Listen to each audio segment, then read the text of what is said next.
Welcome back to another Mixed Faith Marriage Mastermind. Tonight, we've got three mixed faith experts. And by experts, all three of us are coaches that work with people in the mixed faith space. And in addition to that, we are also in the trenches with you. We are in our own mixed faith marriages and families. So I'm Chris Rich. I am an active believing member of the Church of Jesus Christ of Latter-day Saints.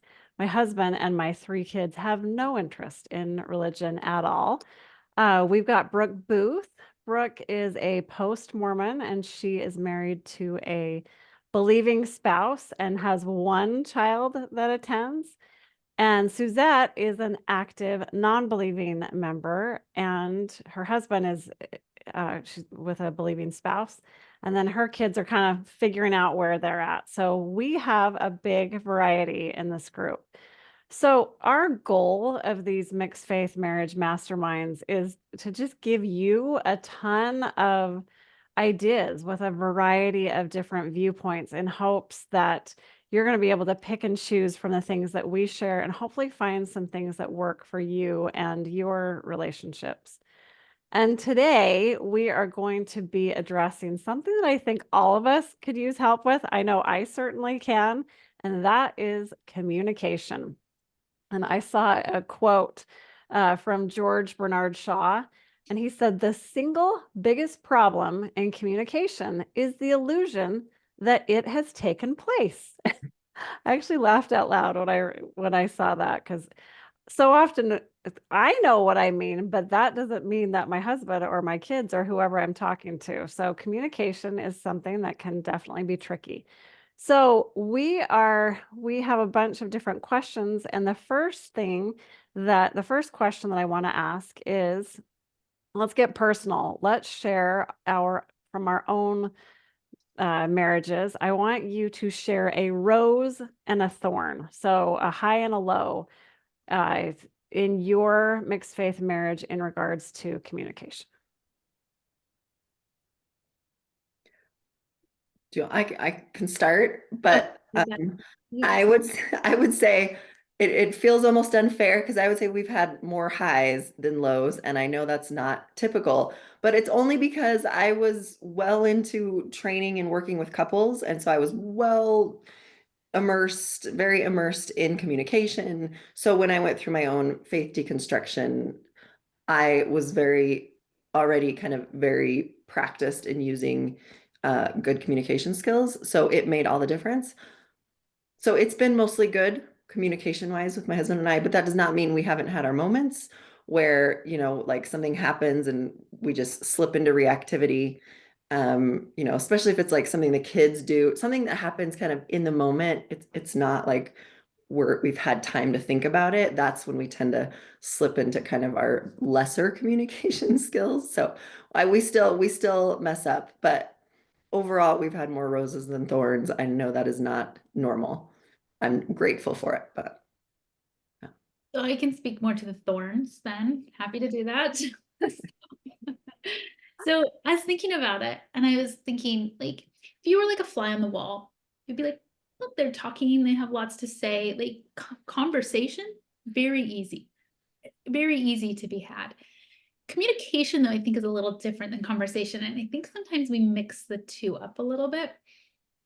Like, if you look at simply at the amount of talking, then it looks good. But if you look at actually communicating, it's a different metric. So I just want to like paint that picture because like Rose, great conversations, maybe a thorn in the communication piece. And as I was thinking about that, like, what's the purpose of communication? Like conversation, you have conversations with all sorts of people, but what's the purpose of communication? And I was thinking, okay, it could be to work through things, to process things, to improve on things, to create safety and trust, to allow emotions to be shared. All of these things are reasons why we do communication.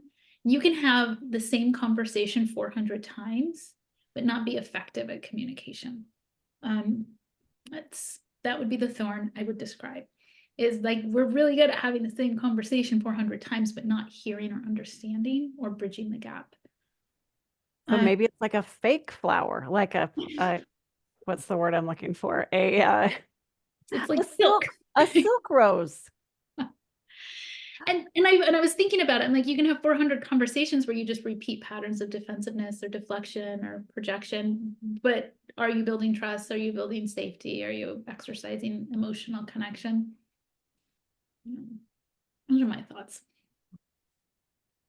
Okay, as far as roses and thorns with us, we have a lot of both. I think one thing that is tricky, so my husband is not much of a talker, and I could talk all day long every day. In fact, I do.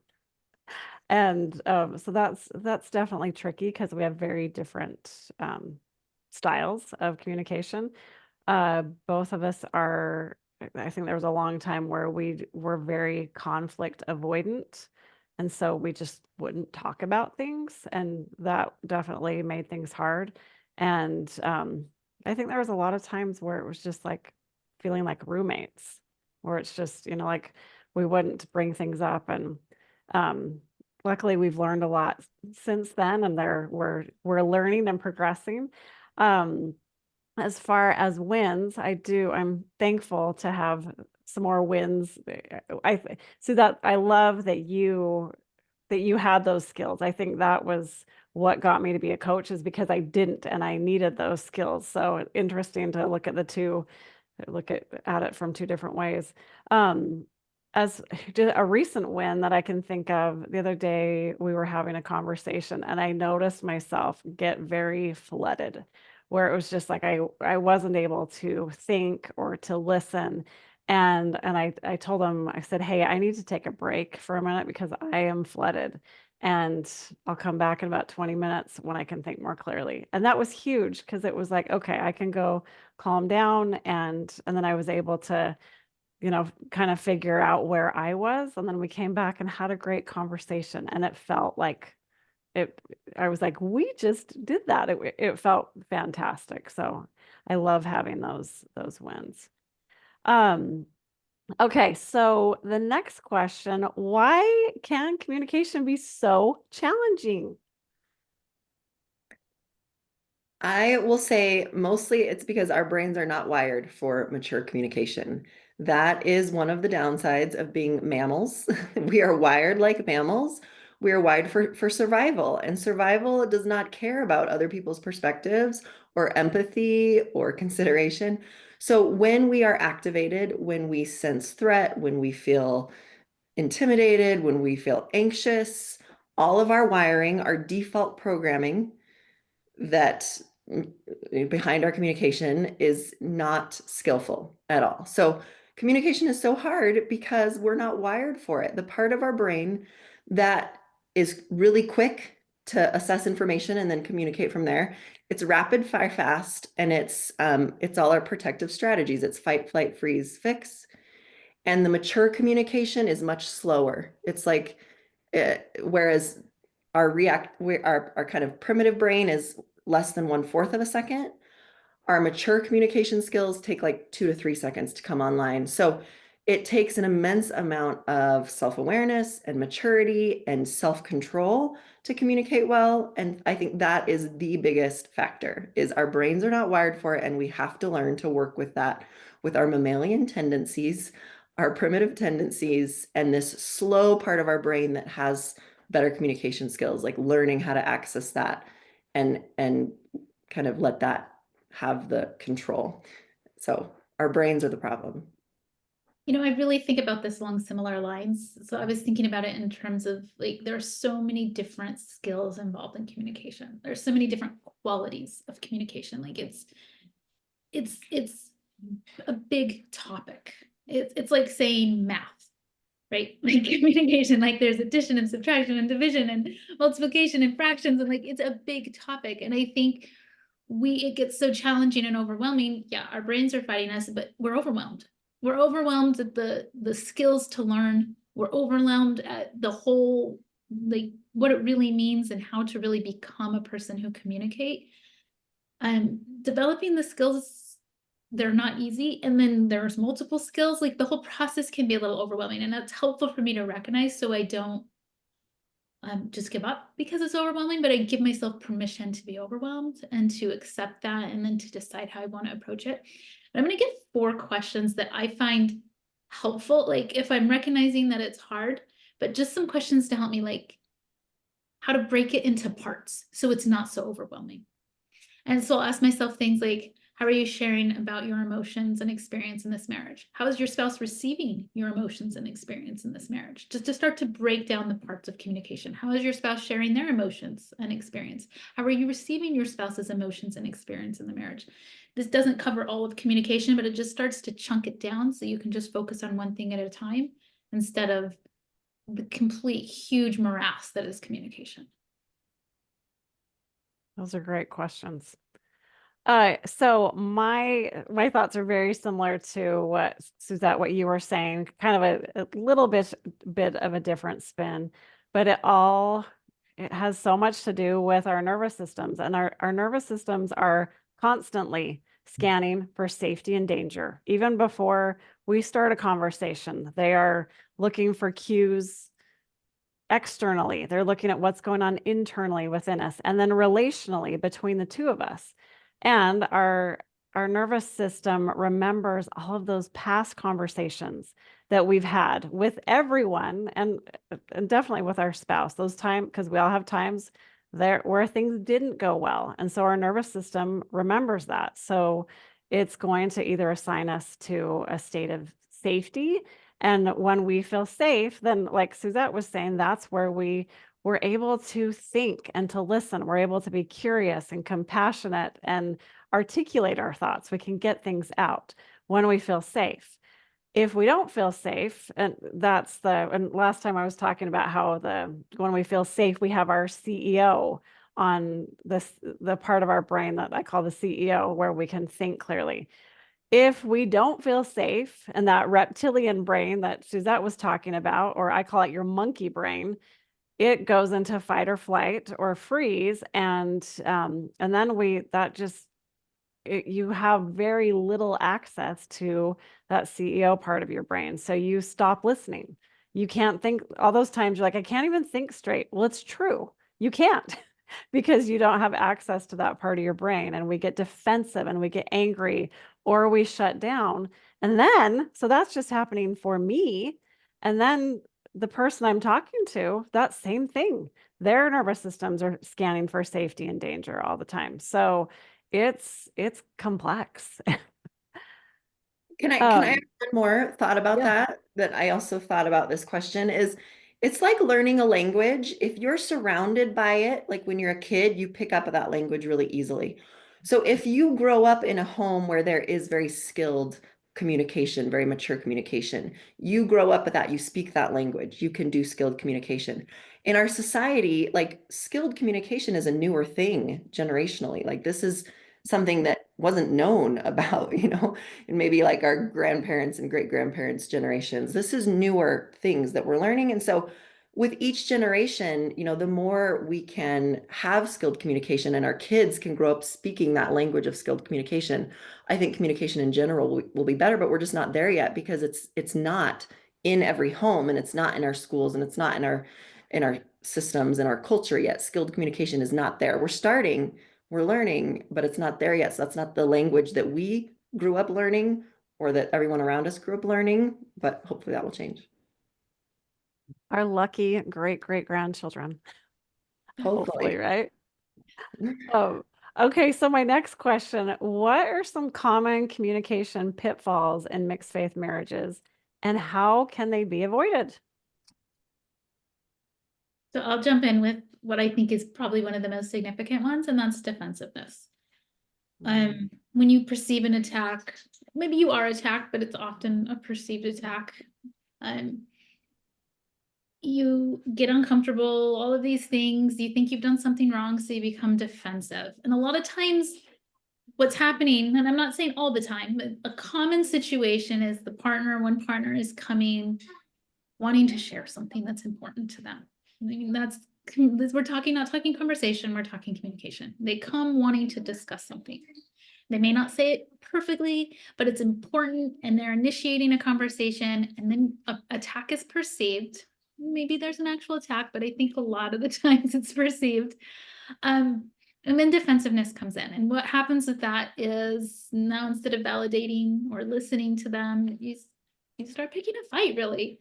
You are not receptive to what they need to say. You're immediately protecting yourself. You're immediately, denying, withdrawing, deflecting, whatever it may be. And now, with that said, this is the point I want to make, is you're taking their vulnerability and it's not being acknowledged. It's not being addressed. A lot of times when somebody becomes defensive, the person who initiated the conversation ends up apologizing. They end up being the person who's trying to make repairs or whatever. So I'll give you an example of how this can look. So let's say, this is from my real life, so I can just say, husband comes home, wife says, kids were hard today. And the husband might say, like, can we focus on the positive here? Tell me what went well. You always complain. Now, that may not sound like an attack. I perceived it that way. And so I came with something vulnerable instead of him validating, listening, understanding. Like, he didn't want to hear about negative things. He only wanted to hear about positive things. And so I would back off and be like, you're right, I'm complaining, I'm sorry. And then I maybe share like a funny story about the kids at the park or something. And the result is, like, there was no space for me to have negative emotions. I think I've even shared this in the past, but it's so on point with this topic. Like, there was no space for negative emotions. They're not interesting, they're not important, you can't talk about them. I only want to see the part of you that I can deal with and be comfortable and doesn't trigger my defensiveness. I only want to see that part. And so the conversations and the communication becomes less and less and less. Like, this is where communication starts to be less and less and less, because if you come with something vulnerable and it's met with defensiveness, you're not going to want to do that over and over and over and over again. You're going to bring up things less and less and less and less. So then you put that in a mixed faith marriage, right? Like, you're not even going to bring it up. Like, if you can't talk about having a hard day with the kids, are you going to talk about Joseph Smith issues or tithing issues? Like, it's such a loaded question. It's such a no-go zone. It's so off topic that it becomes incredibly hard. So when I think about like problems with, what did you call it? Common communication pitfalls. I would say it's those things that make it harder to communicate the next time because there was no safety, and defensiveness is probably one of the primary things. I definitely agree with that. What came to my mind is the movie Home, like the kids' cartoon movie Home, and there's the king of the booths, and he's talking about one of the mistakes, and he says there was many mistakes. And that's what I thought about this, like the mistakes, the pitfalls that we make in communication in mixed faith marriages. Like, there's so many. And again, this is not because people aren't intelligent or anything like that. It has nothing to do with that. Again, it's just the way we're wired and lack of education and modeling and things like that. But if I had to kind of categorize some of the biggest pitfalls, I would say one is getting into objectivity battles. Whose perspective is right? My perspective is right, yours is wrong. Trying to prove your perspective, whose objective reality is the right reality, is one of the biggest pitfalls I see. So that's the first thing. The second thing is bringing in sources to prove yourself and your way of thinking. But listen to this podcast, read this book, read this article. And if you'll just do that, then you can see. So don't, like, bringing in external resources to validate is just an invitation for the other person to counter with their, it's a mess. It's not going to go anywhere. And then the third is pitfall is not being contained enough. Communication requires a ton of restraint and lack of restraint. And a lot of people feel like, well, you're my spouse, you should be my best friend, I should be able to tell you anything that's on my mind. Like, no. The stakes are high in your marriage. You can't just say what's on your mind. You have to really be careful about how you say it, what you say.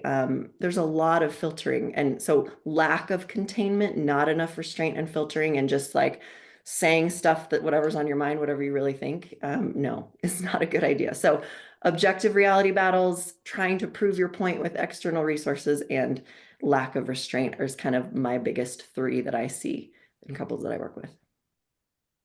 I wanted to add to what Brooke was saying with defensiveness. I love the quote from Byron Katie: defense is the first act of war.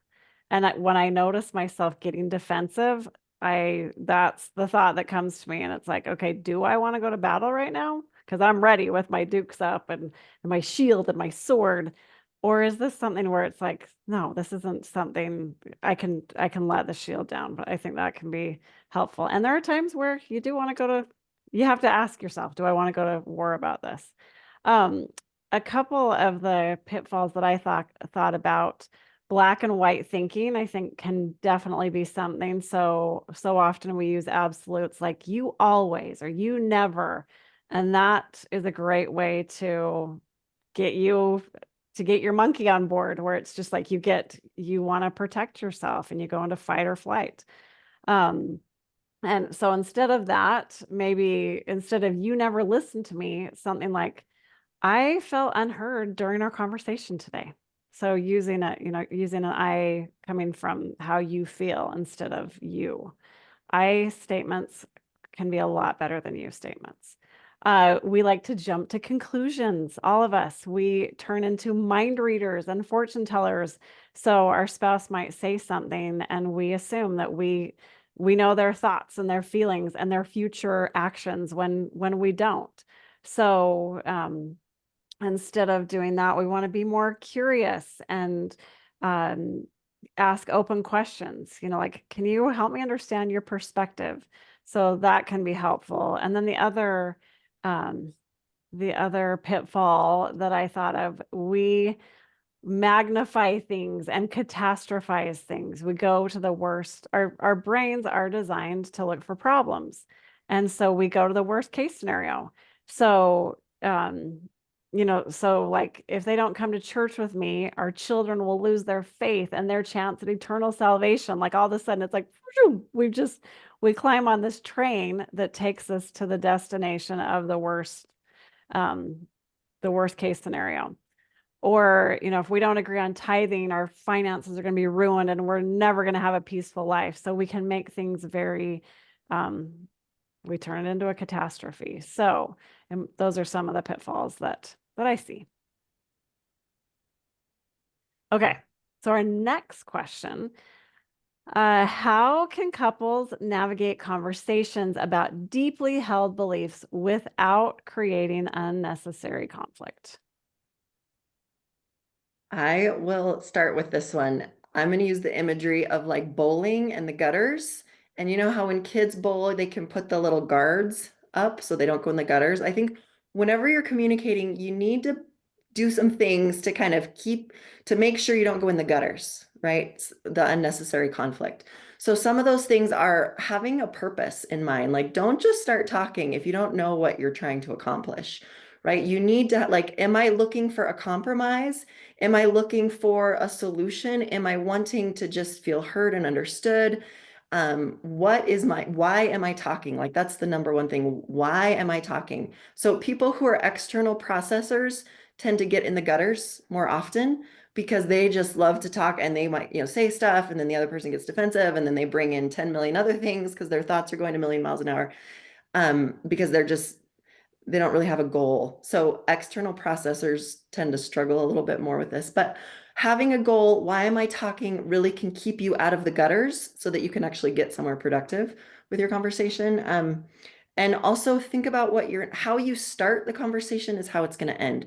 If you are starting with like facts and trying to prove your point, all you're doing is inviting the other person to do the same. And it's just going to be an escalation of trying to prove your point. If you're starting with complaints, you're just inviting the other person to kind of defend against your complaints or tell you why you're wrong, right? So that's another way to keep yourself out of the gutters is like, however I start this is what I'm going to get back. So starting with if you're starting with, well, Joseph Smith did this and read this, you're just inviting the other person to counter that. Well, what about this? And what about, so just think about what are you starting with and why am I talking? And I will talk about this more with some of your other questions, but you just stick to your subjective reality. I'm feeling this. here's what's going on within me. That's vulnerability. If you lead with vulnerability, it invites vulnerability in return. So important what Suzette's saying is like have a plan, make a goal for the conversation. We get sidetracked so easily. Point I wanted to make was entirely different though, and that is like I was really interested in how this question was phrased. How can couples navigate conversations about deeply held beliefs without creating unnecessary conflict? I was really interested in the phrase unnecessary conflict, because I think a lot of times in our effort to avoid navigating conversations like this and in our effort to avoid quote unquote unnecessary conflict, we're missing out on some things. Like I would even question unnecessary conflict. Like what are we talking about here? Like what does that mean? Like I get like ugly name calling. Yeah, let's avoid that. But I think sometimes in an effort to avoid like the super ugly stuff, we don't actually engage in communication as often as we are. We're just too shy or scared, and we pull back too much from conversation. It's like conflict in and of itself is an important part of a marriage. There's nothing wrong with it. It's not a moral failing on anybody's part. It's absolutely going to happen when two people live together, let alone when they have different religious beliefs. So when we talk about like avoiding conflict, that's kind of like saying I want to go scuba diving but not get in the ocean. Like, not sure that's really available. So maybe the question is like, what if you didn't try to avoid conflict? Again, taking out the nasties. I'm not saying you go and you just start attacking people. We're not doing that. But what if you weren't trying to avoid conflict? Like, what do you make it mean if there is conflict in your marriage? A lot of people make it mean they're a failure or they're mean or things like this. What if you could face the conflict, you know, the challenge, if you will, with curiosity, with openness, wanting to work together to process through it, to explore it, to understand it. But oftentimes we don't even get there. We don't even get to go there and practice skills because we're so carefully avoiding conflict. And that's very similar to what I was thinking about too, that conflict. So I used to avoid conflict like the plague. It was just like, it seems so scary. And conflict is actually a healthy thing. And exactly like Brooke was saying, like, you know, we want to be kind to each other, but it's totally okay to have two different opinions because you're two different people. Of course, we're going to have different opinions on things. And I think this idea that we should be on the same page, that I think that can be very tricky. Says who? Why do we need to be on the same page? I mean, it can make things easier at times, but when I think that something to really question. Also, I learned that I spent a lot of time avoiding conflict. So I would avoid external conflict, but then I was internally conflicted because I wasn't saying what I wanted to say. So there's going to be conflict either way. You're either going to have external or internal. So it's important to pick the conflict that is going to help you to grow as who you want to be, the person you want to be, and also what do you want to have happen in your marriage. So I think it's important to look at those. Okay, my next question, what strategies can help partners truly listen to each other, even when they fundamentally disagree? I'll name some of my favorite strategies. First is be concise. Again, have your goal in mind, know exactly what you're aiming for, and name that out front. I want to have a conversation about this. Put a time limit on it for 10 minutes, for 15 minutes. My goal is for us to come to find some middle ground or to make a decision about this or whatever. So concise and to the point. The more you veer from your goal, the more you are opening yourself up to fall into the gutters of communication and have it go off rails.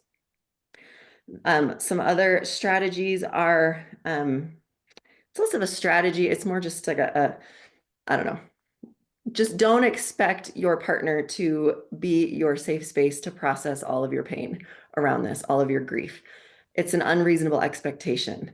If you think your partner is going to be the one that you can process your grief around your faith deconstruction, or if you're the believing spouse, if you think your partner can be the one to help you process the grief around losing your spouse not being a member of the church, that is an unreasonable expectation. You need to do that with a therapist, with a friend, because both people are grieving, and you can't expect somebody who's grieving to make space for your grief in the way that will feel good to you, because it's going to be so activating to their own grief and their own sensitivities.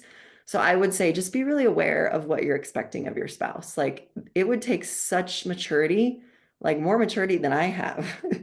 If my spouse expected me to be the person he could like process all of his grief and angst about my faith deconstruction, because that's too personal for me. Like, I could handle it a little bit. I've got skills, but like I couldn't do that for very long before I would start to get really like too defensive and things. So I think that's just a general rule. Like, they can't be the one. They can't, and that's hard. That's a hard pill to swallow, that your spouse cannot be the one that you can talk to about all of your pain around the mixed faith marriage.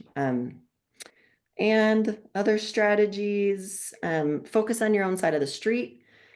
Commit to being respectful no matter what, even if your spouse starts to be condescending, or they lose their temper, they raise their voice, you commit to being respectful. If you need to leave the room, that's fine. Don't engage in disrespectful conversation. Like, don't listen to it, leave the room, and don't speak it. Don't be condescending. Never fall below respect to your spouse, ever, ever. Like, make that your personal commitment. No matter what the other person does, you stay respectful. You don't get contemptuous. You don't get condescending.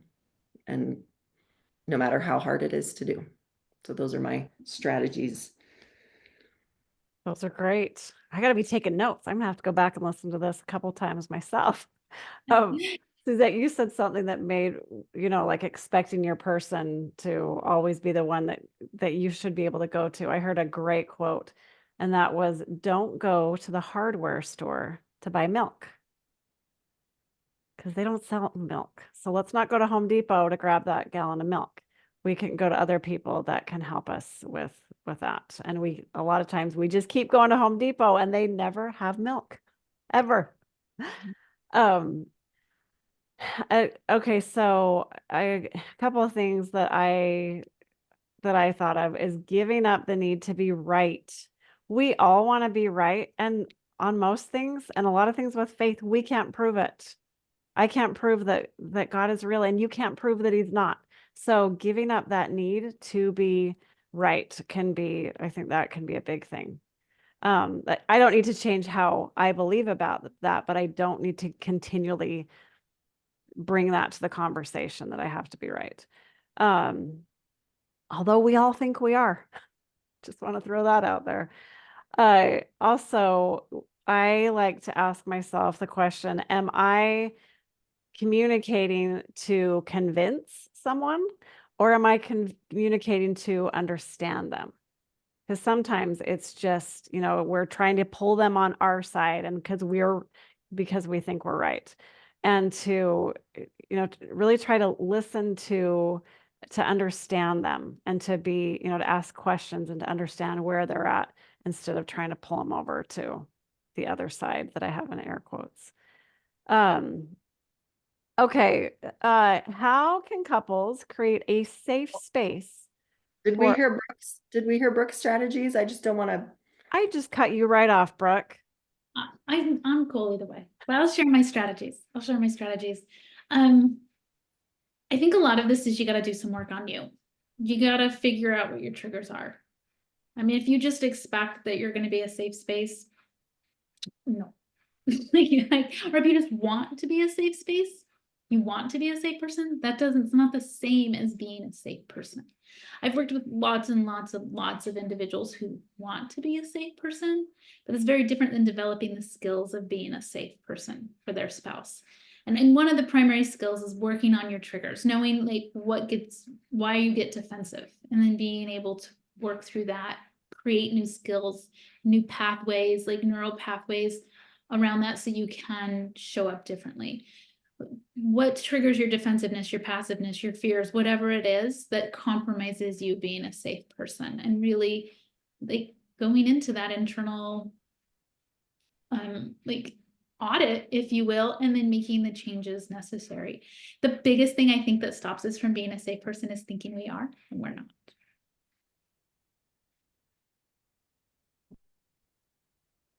Okay. How can couples, well, talking about safe spaces right here. And that one we just talked about, I think. They're all similar. It's fine. Yeah, they're similar, different, a little different. How can couples create a safe space for open and honest communication about faith, I see. values, and expectations? I think just being sharing about your inner experience, your internal dilemmas, your internal battles is the way to go. When you share, like it's not going to be a safe space to share about things if you're kind of, I think people wade too deep sometimes in a communication, and they're like trying to explain all the things. Well, this is the reason I think this is because Joseph Smith did this and the blah blah blah, and they like are going too deep in instead of just sticking to like, here's an example. Maybe they would say, I've learned things about church finances, and now I'm really struggling with the idea of paying tithing. Like that's super short and simple. Concise, short, and simple is more manageable for the other person. And we're not bringing in a ton of facts. We're just sharing, like, here's my internal battle that I'm fighting. I learned some things and now I don't know what to do. Right. Or it could be like, I'm really struggling as our kids are entering young women's because I had some of my own experiences that have kind of traumatized me. And so I'm really battling with how to deal with our kids being that age, right?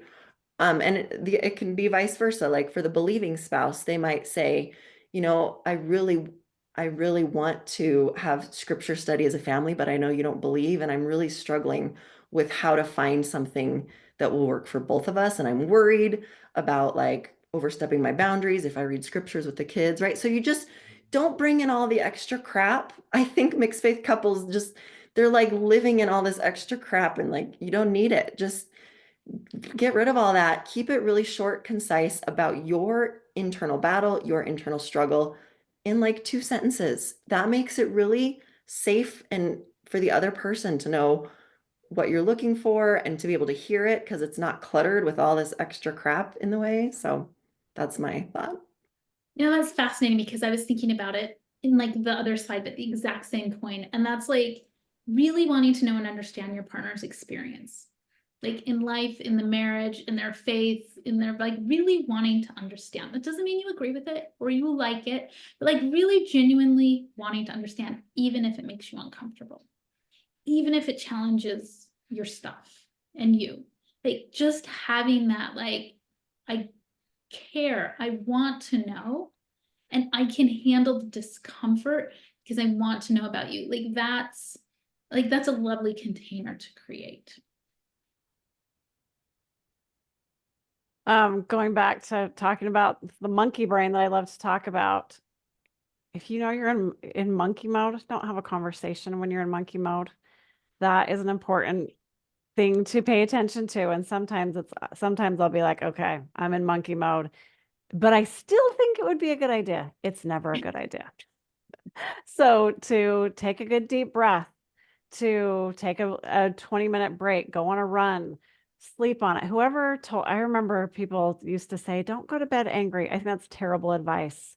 If you are tired, it's going to push you more into monkey mode. So sleep on it, come back to the conversation. That can create more safety.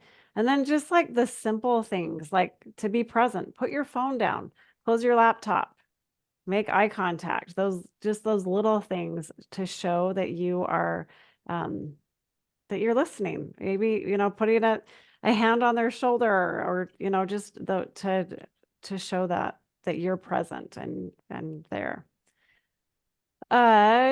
Okay.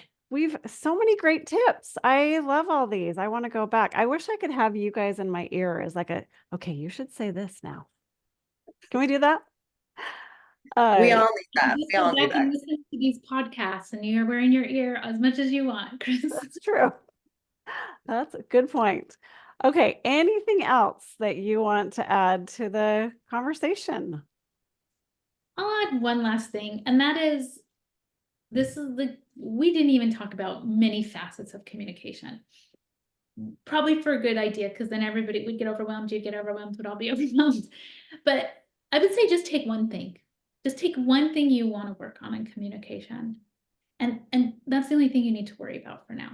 Don't worry about being perfect in all the areas. Like if you want to start with creating a safe space, do that. If you want to start with listening, do that. If you want to start with sharing your own emotions, do that. Like if you want to start with just working on your own defensiveness or your own triggers, like do that. Like just pick one thing. And it's I love what Suzette was saying earlier. Like just learn like a few vocabulary words. We don't need to learn all the syntax and all the vocabulary words in one day. This is a totally new language in many regards. And just learn one thing at a time. And as you practice it, then you move on to the next, and you practice it and move on to the next, and practice it and move on to the next. Pretty soon you'll have a pretty good skill set. You may not be fluent. That's okay.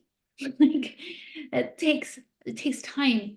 This isn't one of those things where you need to rush. I know it feels like sometimes our relationships are tenuous and we need to rush and learn these things, but you just can't. You can only take it at the pace you can. That's okay. And my final thoughts would be, don't get bogged down. I think mixed faith couples get so bogged down in trying to understand each other's perspectives and share each other's sharing their perspective and sharing their whys. And I think baseline, just start with the understanding that they're never going to understand you, and that's okay. They're never going to see things from your point of view. They're going to have their own thoughts about your faith deconstruction or you're staying in the church or whatever. You're not going to change that. So just let all that go and start with, okay, where do we go from here? We believe differently. How should we handle this? How do we want to move forward about this? Most of my husband's and I discussions, like I never talk about my reasons for believing. That's one of our roses. Is when I first went through my faith deconstruction, I said, do you want to hear any of my reasons? And he said, no, not really. And I said, okay, great. So since then, I've never really told him any like reasons why I believe the way that I do. That's not what we spend our time on. It's more like the day-to-day logistical stuff. Like over Christmas, we didn't do the nativity mostly because we have teenagers. And so I asked him, I was like, are you okay with us not having as much religious components to our holiday celebration? Like, do you want more? Were you okay that we didn't do the nativity? It's just more logistical day-to-day stuff like that is what we have conversations about. And I feel like that, just don't get bogged down with all the trying to explain and convince. It's like, we see things differently. How are we going to do this? How do you want to do this? What do you think about this? Much more just what's the word I'm looking for? Practical. Just stay in the practical. That's another way to keep yourself from getting into the gutters of communication, because it's so easy to get in the gutters in mixed faith marriage conversations if you don't have good skills. I took a bowling class once and I ended up throwing the bowling ball behind me.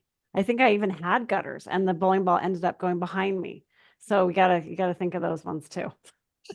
But I was just thinking with Suzette, what you were saying, my mom she had this little quote, a man convinced against his will is of the same opinion still.